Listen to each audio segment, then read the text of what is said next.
Masters, in this talk, I want to discuss an idea called health equity accounts. This is an economic policy concept that is very important to avoid the coming dystopian future that the United States is moving towards. In this dystopia, the medical sector has taken over the entire economy. In this world, an average family has to spend all of their money on healthcare costs, even if they're very healthy. To see why this dystopia is coming at us, it's enough to look at this graph.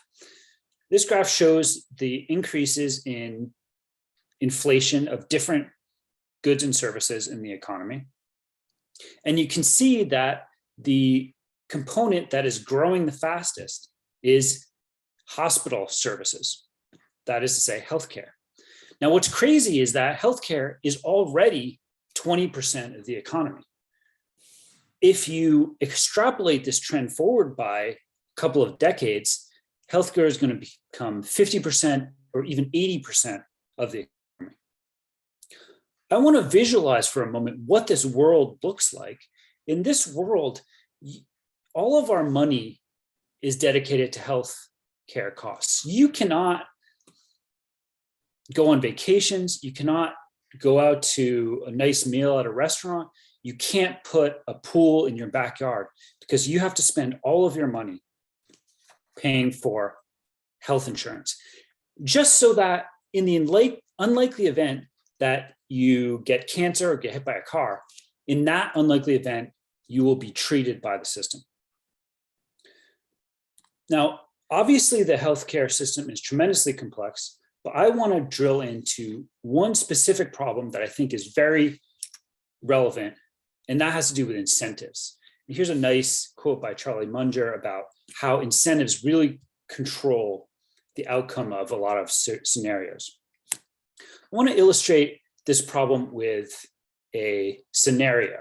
Let's say that you suffer a minor stroke or heart attack, and you go to see your doctor, and the doctor does some tests, he examines you, and he comes back and says, all right, the problem is your blood pressure is too high. We've got to bring your blood pressure down. And I've got this great new drug from Pfizer called averting that I'm going to prescribe to you, and you're going to be great. Now, I want to ask what you would do in this situation and what the average person would do in this situation. In particular, a person with decent medical insurance. I think most Americans in this scenario would say, okay, doc, sounds great. Let's do it. I'll go to the pharmacy today, pick up the drugs, and send the bill to my insurance company. I want to say that that's the wrong response. It's not the wrong response from the individual perspective, but from the perspective of the system as a whole, because it leads to these runaway healthcare costs. What you should do in this scenario is say, okay, doc, well, how much does that drug averting cost? Well, it turns out it costs $2,000 a month. And then you should say, well, that's really expensive. Can you prescribe me a different drug that's a little bit cheaper or a little bit less new? And of course, there are many blood pressure medications out there. And so your doc says, yeah, you can go on HCTZ, and it's nearly as good as the new drug, and it only costs $5 a month. My claim is that in order to avoid this dystopia of runaway healthcare costs, we need to give patients an incentive to make the right choice in this scenario. And the right choice is to choose the drug that is much less expensive for 99% of the benefit. Here's the idea that I think can fix this issue. This is a health equity account. It is a managed account like a 401k. You can contribute to it tax-free. and the money will grow over time as the investments perform. It can only be used for medical costs. Once you put money in this account, it's locked in. You can't raid the account to buy a new car.